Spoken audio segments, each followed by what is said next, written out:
نحمده ونستعينه ونستغفره ونعوذ بالله من شرور أنفسنا ومن سيئات أعمالنا من يهده الله فلا مضل له ومن يضلله فلا هادي له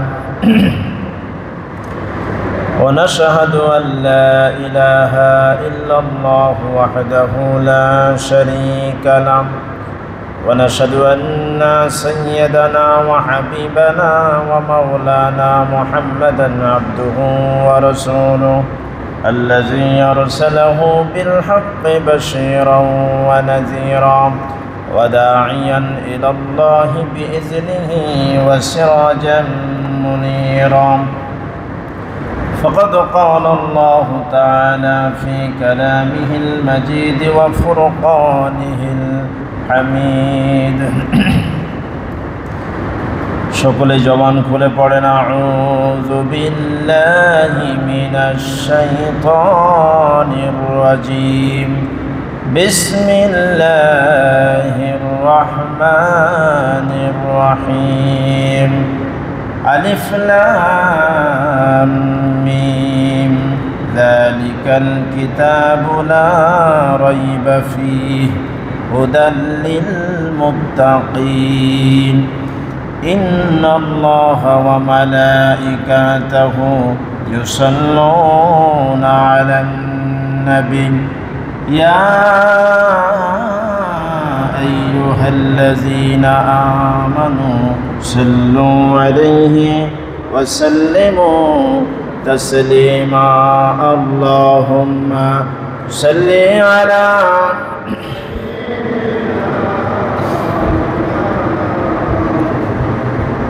وعلى آل سيدنا شفيعنا محمد بلغ العلا بكماله كشف الدجى بجماله حسنت جميع خصاله صلوا عليه وآله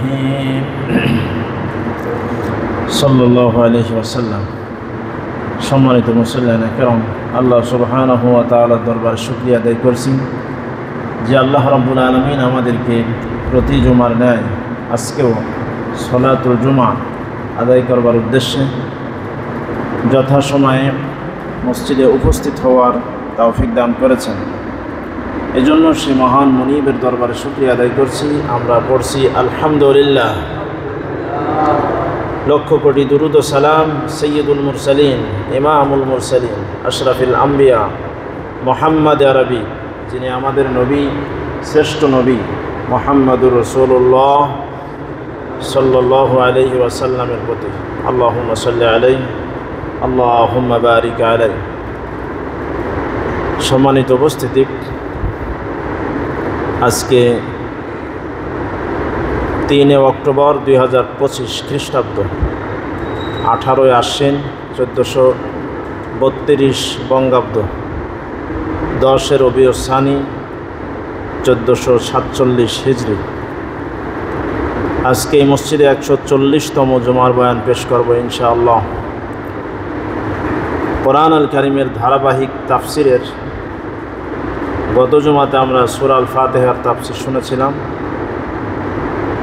আজকে আমরা সূরা আল বাকারা, কোরআন আল কারীমের দ্বিতীয় সূরা আল বাকারা থেকে, বাকারার প্রথম থেকে আমরা তাফসির শুরু করব ইনশাআল্লাহ। আল্লাহ রাব্বুল আলামিন আমলের নিয়তে আমাদেরকে কথাগুলি শুনবার এবং বলবার তৌফিক দান করুন, বলেন আমিন। আজকে আমরা সূরা আল বাকারার 1 থেকে 5 আয়াত, এই প্রথম 5টি আয়াতের তাফসির শুনব। আল্লাহ রাব্বুল আলামিন আমাদেরকে তৌফিক দান করুন, বলেন আমিন।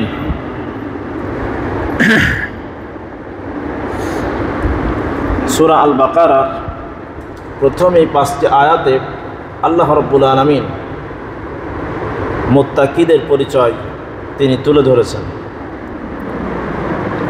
আমরা মুত্তাকি যদি হতে চায় তাহলে এই আয়াতগুলি আল্লাহ পাক আমাদেরকে মুত্তাকিদের পরিচয় দিচ্ছেন, যেই বৈশিষ্ট্যগুলি, যে বিষয়গুলি আমরা অনুসরণ করলে আমরা মুত্তাকি হতে পারব।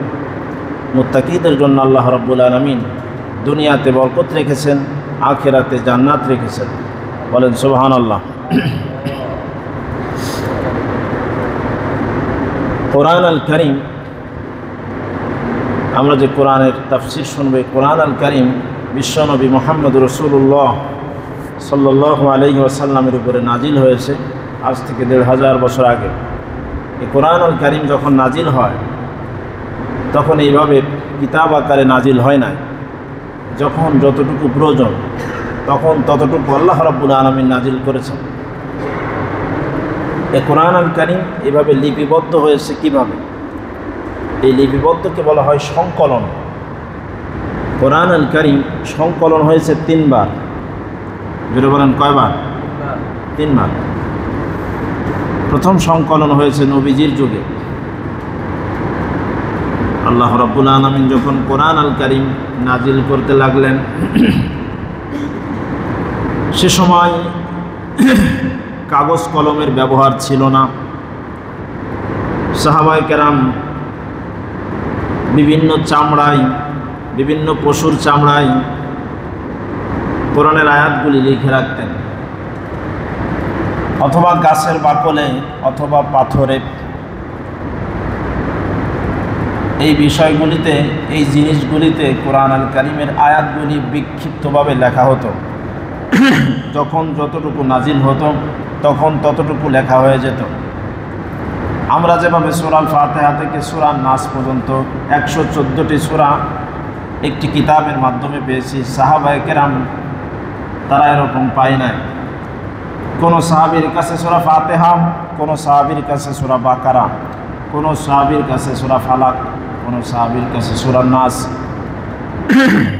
এইভাবে যখন যতটুকু নাজিল হতো তখন ততটুকু লেখা হতো। প্রথমে তো সূরা ফাতিহা নাজিল হয় নাই। কোরআন আল কারীমের প্রথম সূরার নাম কি বলেন?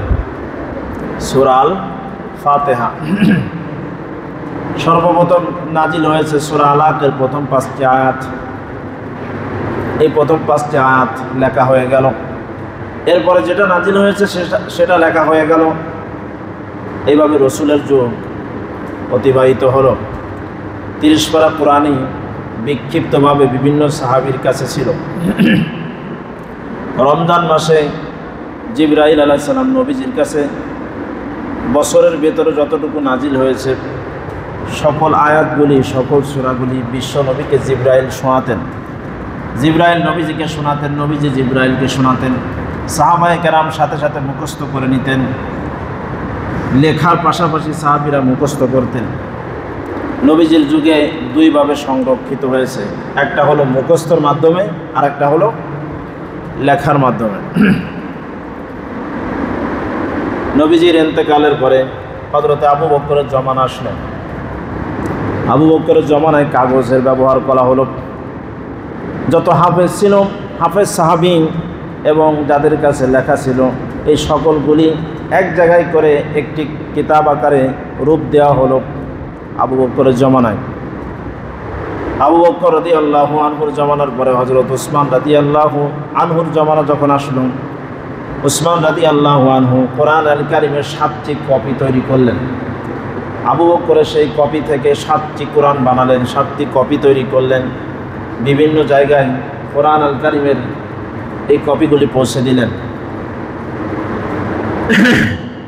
এভাবেই কোরআন আল কারীম সংকলন করা হয়েছে। আমরা যত সহজে পেয়েছি কোরআন আল কারীম, হাদিয়া 120-150 টাকা, কিন্তু 1500 বছর আগে এইভাবে এত সহজে সাহাবায়ে কেরাম পান নাই। কত কষ্ট করে পাথরে লিখতে হয়েছে। পাথরে খোদাই করে লেখা এত সহজ না। তারা কঠিন কাজটাকে তারা সাদরে গ্রহণ করেছে। আর আমরা সহজে কোরআন আল কারীম পাওয়ার পরেও সেই কোরআন আমরা পড়ি না।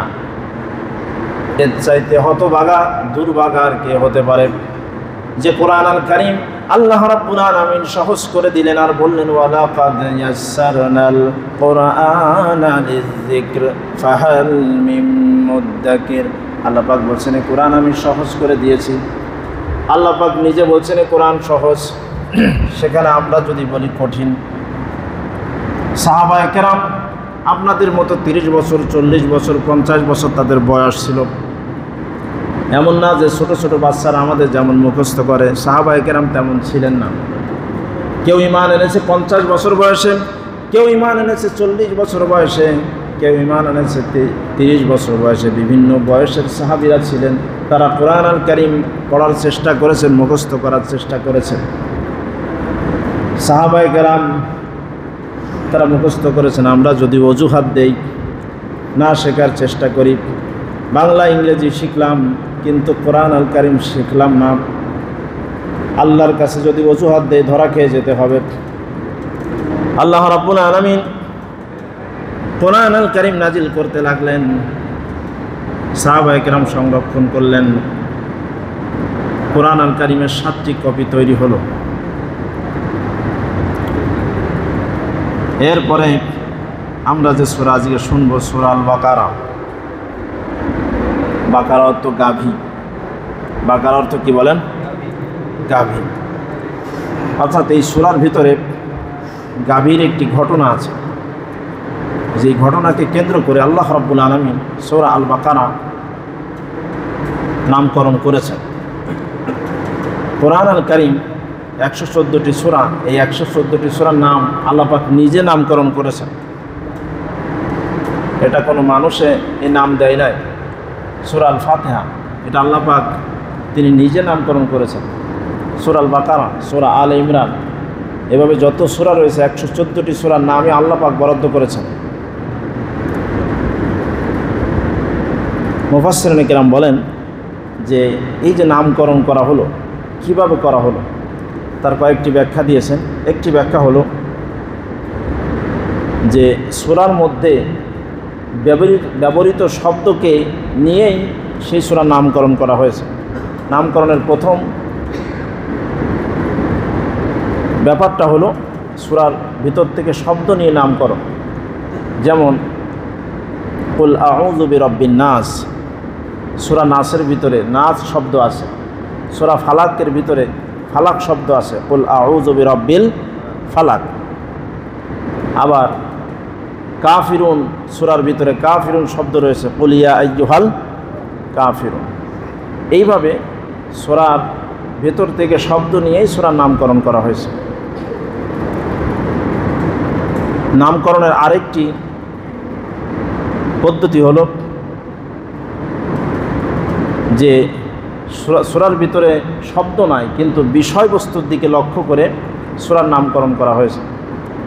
যেমন সূরা আল ফাতিহা, সূরা আল ফাতিহার ভিতরে কিন্তু ফাতিহা শব্দ নাই, ফাতিহা শব্দ নাই, কিন্তু এর বিষয়বস্তুর দিকে লক্ষ্য করে নামকরণ করা হয়েছে সূরা আল ফাতিহা। ফাতিহা মানে শুরু। কোরআন আল কারীমের শুরুর যে সূরাটা, সেই সূরার নাম কি? সূরা আল ফাতিহা। তাহলে বিষয়বস্তুর দিকে লক্ষ্য রেখে নামকরণ করা হয়েছে। এরপরে নামকরণের 3 নম্বর পদ্ধতি হলো বিশেষ কোনো ঘটনাকে কেন্দ্র করে সূরার নামকরণ। যেমন সূরা আল বাকারা, সূরা আল বাকারাতে গাভীর একটি ঘটনা রয়েছে। এই ঘটনাকে কেন্দ্র করেই এই সূরার নাম আল্লাহ রাব্বুল আলামিন নামকরণ করেছেন এবং বিশ্বনবী মুহাম্মদ রাসূলুল্লাহ সাল্লাল্লাহু আলাইহি ওয়াসাল্লামের উপরে অবতীর্ণ করেছেন। বলেন সুবহানাল্লাহ। সেই গাভীর ঘটনা আমরা আগামীতে শুনব ইনশাআল্লাহ। সূরা আল বাকারার প্রাথমিক কিছু তথ্য, সেটা হলো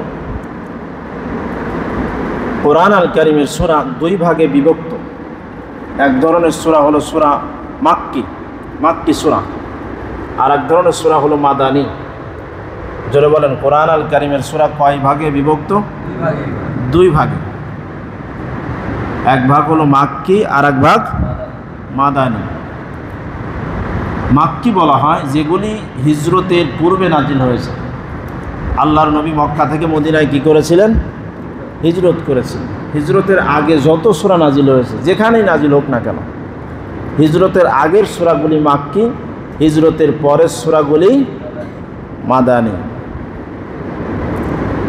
সূরা আল বাকারার আয়াত রয়েছে 286টি। জোরে বলেন কয়টি? 86টি। সূরা আল বাকারা কোরআন আল কারীমের 2 নম্বর সূরা। সূরা আল বাকারার আরেকটি বৈশিষ্ট্য হলো এটি কোরআন আল কারীমের সবচাইতে বড় সূরা, সবচাইতে দীর্ঘতম সূরা। সূরা আল বাকারার আরেকটি বৈশিষ্ট্য হলো এই সূরা আল বাকারার ভেতরে কোরআন আল কারীমের সবচাইতে বড় আয়াত রয়েছে। এক আয়াত 1 পৃষ্ঠা। ইন্না আ'তাইনা কাল কাউসার, এটা একটা আয়াত, ছোট আয়াত, কিন্তু কোরআন আল কারীমের সূরা আল বাকারার ভিতরে এমন একটি আয়াত রয়েছে যে আয়াত 1 পৃষ্ঠা 15 লাইন। বলেন না সুবহানাল্লাহ। সূরা আল বাকারার আরেকটি বৈশিষ্ট্য হলো এই সূরার ভিতরেই কোরআন আল কারীমের সর্বশ্রেষ্ঠ আয়াত আয়াতুল কুরসি রয়েছে। আয়াতুল কুরসি রয়েছে। তো আল্লাহ রাব্বুল আলামিন এই যে সূরা আল বাকারা নাজিল করলেন, সবচাইতে বড় সূরা। আবার ছোট সূরাও আছে, সূরা কাউসার, সূরা ফিল, সূরা কুরাইশ। এই ছোট সূরাগুলি দিলেন যাতে আমরা নামাজের ভিতরে পড়তে পারি। যদি সব সূরা বাকারার মতো হতো, আলে ইমরানের মতো হতো, সূরা নিসার মতো হতো, বড় বড় সূরা হতো, তাহলে নামাজ পড়া যেমন হতো, ছোট ছোট সূরা হওয়ার কারণে আমাদের নামাজটা, যাদের মুখস্থ শক্তি কম বা ছোট ছোট সূরা মুখস্থ করার ক্ষমতা রয়েছে, তাদের জন্য এটা অত্যন্ত সুবিধাজনক। এজন্য আল্লাহ রাব্বুল আলামিন সকলের দিকে লক্ষ্য করে বড় সূরা ছোট সূরা নাজিল করেছেন, যাতে করে আমরা সহজেই নামাজে পড়তে পারি। বলেন না সুবহানাল্লাহ। আল্লাহ পাক এটা আমাদের জন্য ইহসান করেছেন। সূরা আল বাকারার ফজিলত কি? বিশ্বনবী মুহাম্মদুর রাসূলুল্লাহ সাল্লাল্লাহু আলাইহি ওয়াসাল্লাম বলেন, যে ঘরের ভিতরে সূরা আল বাকারা তেলাওয়াত করা হয়, সূরা আল বাকারা যে ঘরের ভিতরে তেলাওয়াত করা হয়, নিজে পড়া হয় অথবা শোনা হয়, তাহলে শয়তান সেই ঘরে প্রবেশ করতে পারে না। আল্লাহ রাব্বুল আলামিন সেই ঘরে বরকত দান করেন। বলেন সুবহানাল্লাহ। এই জন্য সূরা আল ফাতিহা আমরা নিজে যারা পড়তে পারি, প্রতিদিন অল্প অল্প করে পড়ব, অথবা মোবাইলের মাধ্যমে সূরা আল বাকারা আমরা ঘরের ভিতরে শুনব। বলেন ইনশাআল্লাহ। তাহলে সেই ঘর থেকে শয়তান চলে যাবে, আর সেই ঘরে শান্তি, রহমত, বরকত যিনি নাজিল করবেন তিনি কে? এই জন্য কোরআন আল কারীমের সাথে আমাদের সম্পর্ক মজবুত হওয়া দরকার। সূরা আল বাকারা কিয়ামতের দিন এই সূরা তেলাওয়াতকারীর পক্ষে সাক্ষী দিবে।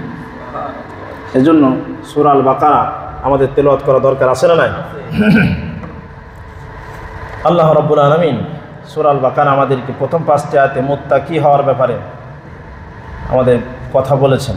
আমার সাথে পড়েন, আউযু বিল্লাহি মিনাশ শাইতানির রাজিম, বিসমিল্লাহির রহমানির রহিম, আলিফ লাম মিম, যালিকাল কিতাবু লা রাইবা ফীহি হুদাল লিল মুত্তাকিন। আল্লাহ পাক বলছেন আলিফ লাম মিম, এটা হলো হুরুফুল মুকাত্তাআত, অর্থাৎ এর অর্থ আল্লাহ ছাড়া কেউ জানে না, বিচ্ছিন্ন অক্ষরসমূহ। হুরুফুল মুকাত্তাআত রয়েছে কোরআন আল কারীমের 29টি সূরার শুরুতে। কোরআন আল কারীমের সূরা আছে কয়টা? 114টা সূরা। 29টা সূরার শুরুতে এইভাবে আলিফ লাম মিম, আলিফ লাম র, হা মিম, ইয়াসিন, এইভাবে হুরুফুল মুকাত্তাআত রয়েছে। 1 অক্ষর থেকে 5 অক্ষর পর্যন্ত 1 অক্ষর দিয়ে শুরু হয়েছে, যেমন নুন, ওয়াল কলামি ওয়া মা ইয়াসতুরুন। 2 অক্ষর দিয়ে রয়েছে, যেমন হামিম। 3 অক্ষর দিয়ে রয়েছে, যেমন আজকে আমরা পড়তেছি আলিফ লাম মিম। 4 অক্ষর দিয়ে রয়েছে, আলিফ লাম মিম রা। 5 অক্ষর দিয়ে রয়েছে, কাফ হা ইয়া আইন সাদ। আল্লাহ রাব্বুল আলামিন এভাবে হুরুফুল মুকাত্তাআতের মাধ্যমে শুরু করেছেন 29টি সূরা। কেন শুরু করলেন? তার কারণ হলো এ কোরআন আল কারীম নাজিল হয়েছে আরবি ভাষায়। মক্কায় তখন বড় বড় কবিরা ছিল। আল্লাহ রাব্বুল আলামিন সেই আরবি মানুষদের কাছে যখন কোরআন আল কারীম নাজিল করতে লাগলেন, যাতে করে আরবের মানুষেরা এটা বলতে না পারে যে মুহাম্মদ নিজে এটা বানিয়ে বানিয়ে লিখেছে, এটা যাতে বলতে না পারে, সেই জন্য আল্লাহ রাব্বুল আলামিন এমন কিছু অক্ষরসমূহ ব্যবহার করলেন প্রথমে, যেটাকে হুরুফুল মুকাত্তাআত বলা হয়, যেগুলির অর্থ কোনো কবি মক্কার কেউ এর অর্থ বের করতে পারে না। তারা বড় বড় কবি, কিন্তু এর অর্থ তারা বের করতে না পারা এটা প্রমাণ করে যে এটা পৃথিবীর কোনো মানুষের বাণী নয়, এটা মুহাম্মদ রাসূলুল্লাহ নিজে বানায় নাই। কোরআন আল কারীম যিনি নাজিল করেছেন তিনি কে? অর্থাৎ ওই কাফিরদের অপারগতা প্রকাশ করানোর জন্যই আল্লাহ রাব্বুল আলামিন এই হুরুফুল মুকাত্তাআতগুলি তিনি ব্যবহার করেছেন। আল্লাহ রাব্বুল আলামিন বলেন, আলিফ লাম মিম, যেটাকে হুরুফুল মুকাত্তাআত বলা হয়, এর মাধ্যমে আল্লাহ রাব্বুল আলামিন শুরু করেছেন, মানুষকে চিন্তায় ফেলে দিয়েছেন। আল্লাহ পাক বলছেন, হুয়াল্লাযী আনজালা আলাইকাল কিতাবা মিনহু আয়াতুম মুহকামাতুন হুন্না উম্মুল কিতাব ওয়া উখরু মুতাশাবিহাত। আল্লাহ রাব্বুল আলামিন বলছেন, হে নবী, আমি তোমার প্রতি যে কিতাব নাজিল করেছি, এই কিতাবের কিছু আয়াত রয়েছে স্পষ্ট, কিছু হুকুম, কিছু বিধান রয়েছে স্পষ্ট। উম্মুল কিতাব, যেগুলিকে কিতাবের মূল অংশ বলা হয়। ওয়া উখরু মুতাশাবিহাত, আর কিছু আয়াত রয়েছে অস্পষ্ট, যেগুলিকে মুতাশাবিহাত বলা হয়। যেমন আকিমুস সালাহ, নামাজ কায়েম করো, এটা স্পষ্ট, এটা বোঝা যায়। কিন্তু আলিফ লাম মিম হা মিম এগুলি অস্পষ্ট, এগুলির অর্থ দুনিয়ার কোনো মানুষ জানে না, একজন জানেন, তিনি কে? আল্লাহ রাব্বুল আলামিন বলছেন, ফাআম্মাল্লাযীনা ফী কুলুবিহিম যায়গুন ফায়াত্তাবিউনা মা তাশাবাহা মিনহু ইবতিগাআল ফিতনাতি ওয়া ইবতিগাআ তাআওয়িলি। আল্লাহ রাব্বুল আলামিন বলছেন, যাদের অন্তরে সমস্যা রয়েছে, যাদের অন্তরে কুটিলতা জটিলতা রয়েছে, তারা এই অস্পষ্ট আয়াতগুলি নিয়ে তারা বেশি নাড়াচাড়া করে ফিতনা সৃষ্টি করার উদ্দেশ্যে। আল্লাহ পাক বলছেন, ওয়া মা ইয়া'লামু তা'ওয়িলাহু ইল্লাল্লাহ, এগুলির অর্থ, এগুলির ব্যাখ্যা একজন জানেন, তিনি কে? আল্লাহ ছাড়া এগুলির অর্থ কেউ জানে? কেউ জানে না।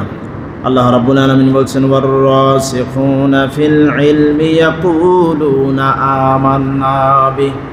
আল্লাহ পাক বলছেন, আর যারা জ্ঞানের ব্যাপারে সুগভীর, তারা এই আয়াতগুলির উপর ঈমান আনে, তারা বলে আমান্না বিহি, আমরা ঈমান আনলাম। এগুলির অর্থ আমাদের বুঝে আসুক বা না আসুক, আমরা এই আয়াতগুলির উপর ঈমান আনলাম। এটা হলো জ্ঞানীদের কথা। আর যারা মূর্খ, তারা এই আয়াতগুলি নিয়ে বিভিন্ন নাড়াচাড়া করে ফিতনা সৃষ্টি করার উদ্দেশ্যে। আল্লাহ রাব্বুল আলামিন বলেন, কুল্লুম মিন ইনদি রাব্বিনা, জ্ঞানীরা বলে এগুলি আমাদের রবের পক্ষ থেকে এসেছে। সুবহানাল্লাহ বলেন। আল্লাহ পাক বলছেন, ওয়া মা ইয়াযাক্কারু ইল্লা উলুল আলবাব।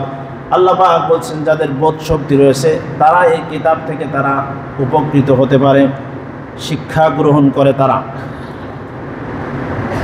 তার মানে আমরা বুঝলাম কোরআন আল কারীমের দুই রকম আয়াত রয়েছে, একটা মুহকাম আর আরেকটা হলো মুতাশাবিহ।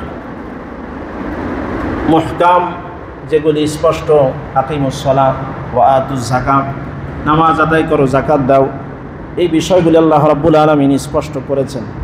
আর কিছু বিষয় আল্লাহ পাক অস্পষ্ট রেখেছেন, যার অর্থ আল্লাহ ছাড়া কেউ জানে। যেমন ইয়াসিন, এটা হুরুফুল মুকাত্তাআত, এর অর্থ জানেন কে? জোরে বলেন কে? আল্লাহ পাক জানেন। আল্লাহ রাব্বুল আলামিন এরপরে বলছেন, আমার সাথে পড়েন, জালিকাল কিতাবু লা রাইবা ফিহ। জালিকাল কিতাব, এটা হলো ওই কিতাব, লা রাইবা ফিহ, যার ভেতরে কোনো সন্দেহ নেই। লা মানে না, রাইবা মানে সন্দেহ, ফিহি মানে এর মধ্যে, এই কোরআন আল কারীমের মধ্যে সন্দেহের কোনো অবকাশ নেই। বলেছেন কে? আল্লাহ পাক বলেছেন।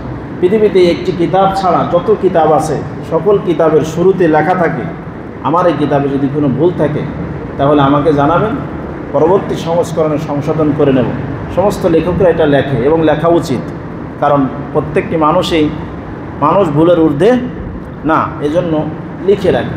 কিন্তু আল্লাহ রাব্বুল আলামিন এই পৃথিবীতে একটি কিতাব আছে, যেই কিতাব বলছে যে এই কিতাবের ভিতরে ভুল তো দূরে থাক, সন্দেহের অবকাশ নেই। বলেন সুবহানাল্লাহ।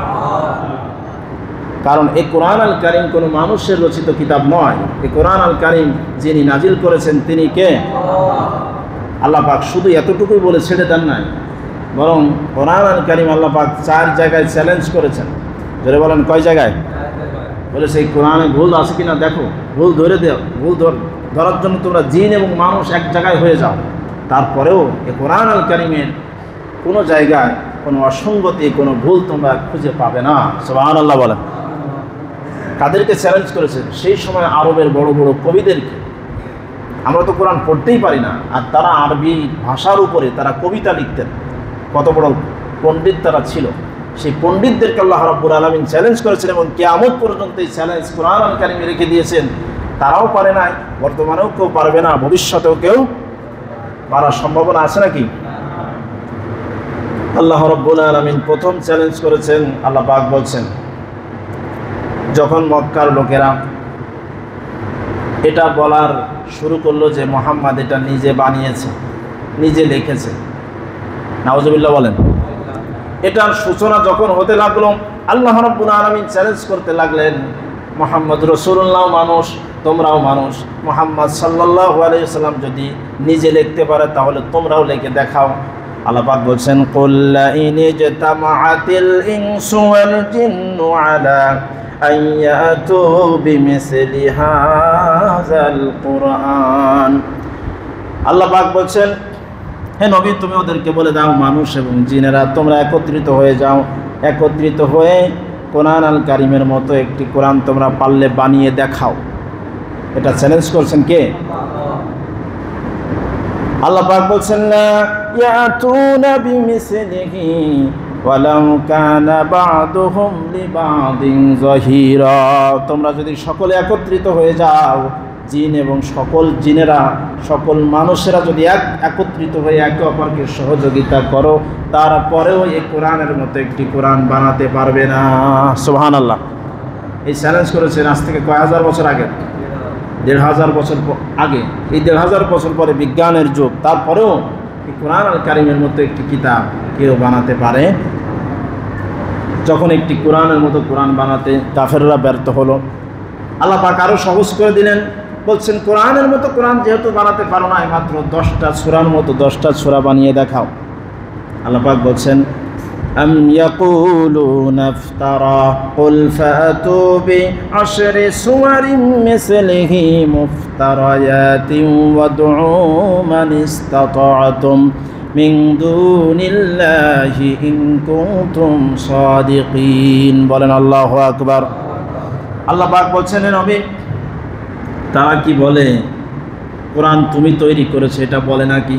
যদি বলে থাকেন, ফাতু বিআশরি সুওয়ারিন মিসলিহি, কোরআন আল কারীমের 10টি সূরার মতো 10টি সূরা তাদেরকে বানিয়ে দেখাতে বলো।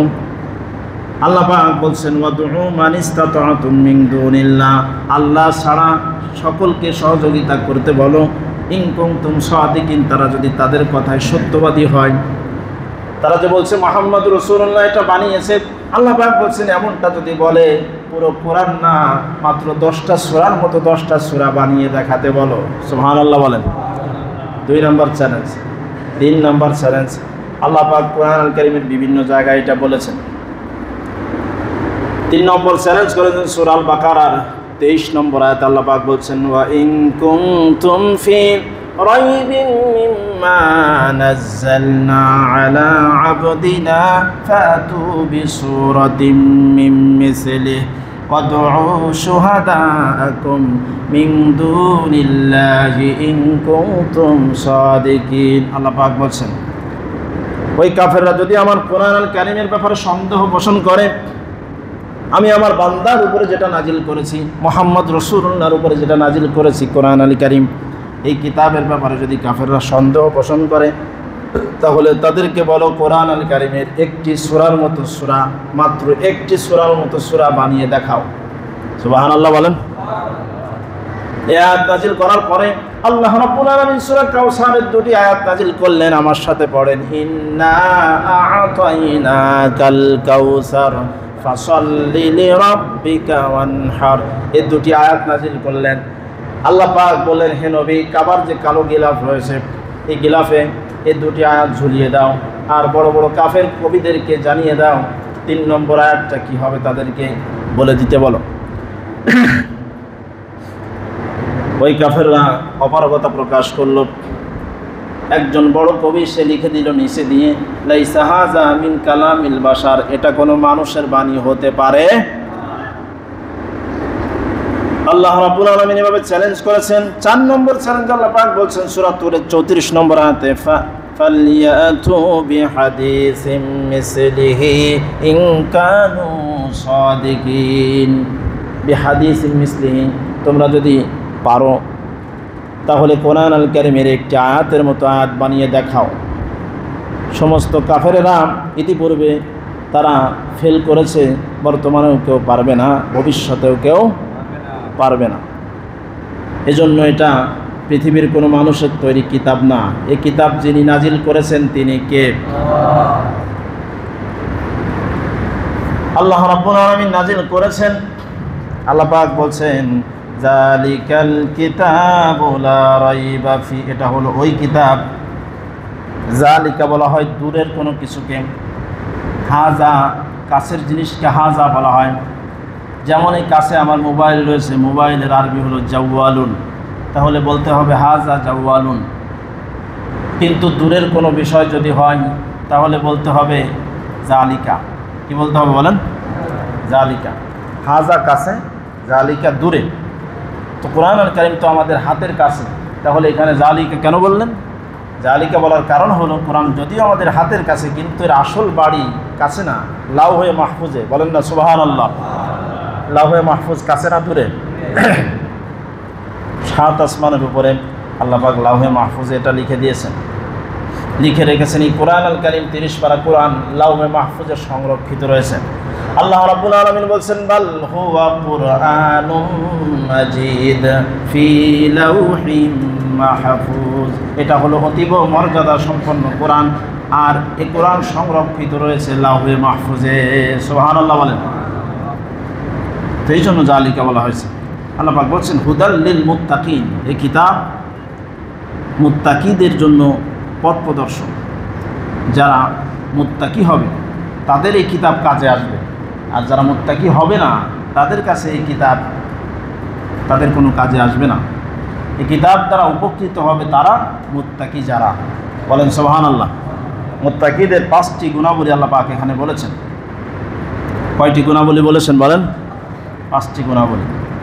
হেদায়েত, আল্লাহ পাক বলছেন হুদাল লিল মুত্তাকিন। হেদায়েত, হেদায়েতের মালিক কে? আমরা এই জন্য হেদায়েতের দোয়া করি প্রতিদিন। বলেন ইহদিনাস সিরাতাল মুস্তাকিম।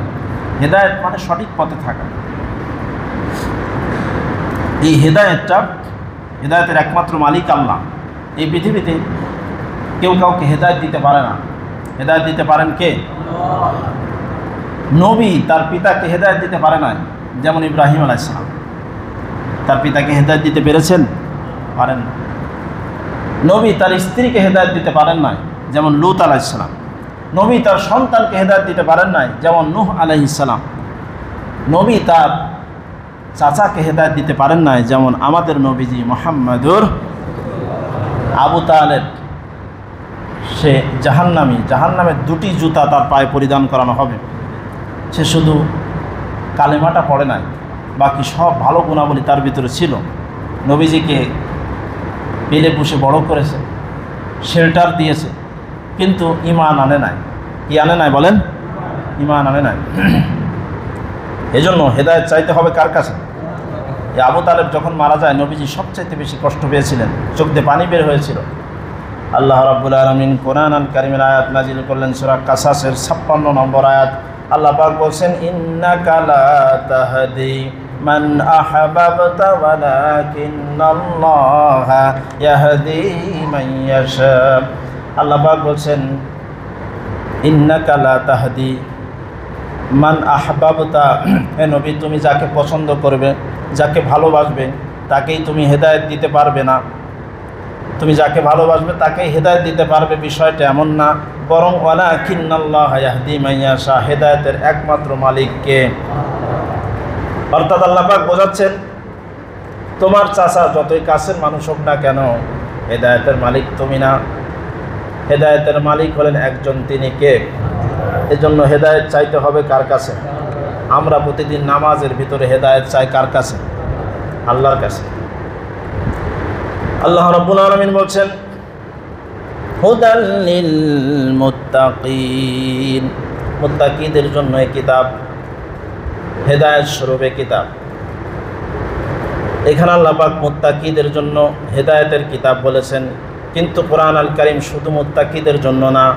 কোরআন আল কারীমের অন্য জায়গায় আল্লাহ পাক বলেছেন, এই কিতাব শুধু মুত্তাকিদের জন্য না, বরং এই কিতাব গোটা বিশ্বের মানুষের জন্য। বলেন না সুবহানাল্লাহ। আল্লাহ রাব্বুল আলামিন বলছেন, শাহরু রমাদানাল্লাযী উনজিলা ফীহিল কুরআনু হুদাল লিন-নাস। হুদাল লিন-নাস বলেছেন, এখানে বলেছেন হুদাল লিল মুত্তাকিন, ওখানে বলেছেন হুদাল লিন-নাস। অর্থাৎ যারা যুক্তি দেয় যে কাফেরেরা, যে কোরআন আল কারীম তো একটি ধর্মীয় কিতাব, এই কিতাব যদি সংবিধান হয় তাহলে অমুসলিমরা কীভাবে সুখে শান্তিতে থাকতে পারবে, তারা আরেকটি যুক্তি দেয়, বলে এই কিতাব তো 1500 বছর আগের কিতাব, এই আধুনিক যুগে এই কিতাব দ্বারা সমাজের, দেশের কি পরিবর্তন হবে, কি সংস্কার হবে। নাউজুবিল্লাহ বলেন। এই কিতাব 1500 বছর আগের, এটা সত্য, কিন্তু এই কিতাব কিয়ামত পর্যন্ত সকল সমস্যার সমাধান দিতে পারে। বলেন না সুবহানাল্লাহ।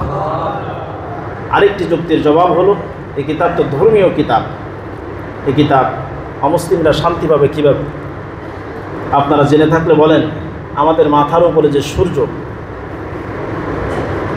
এই সূর্য দ্বারা উপকৃত হয় শুধু মুসলমানে না, নাকি সবাই?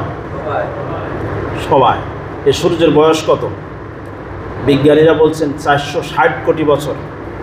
তাদের হিসাবে ধরে বলেন কয় কোটি? 460 কোটি বছর আগের যে সূর্য, সেই সূর্য এখন ঠিকঠাক আলো দেয় নাকি কমে গেছে? আগের মতো দেয় কি না? দেয়। তাহলে 1500 বছর আগের কিতাবও সকল সমস্যার সমাধান দিতে পারে কিনা বলেন? পারে। আল্লাহ রাব্বুল আলামিন বলছেন, হুদাল লিন-নাস, কিতাব সকল মানুষের। আল্লাহ পাক বলছেন, এই কোরআন আল কারীম শুধু মুসলমানদের না।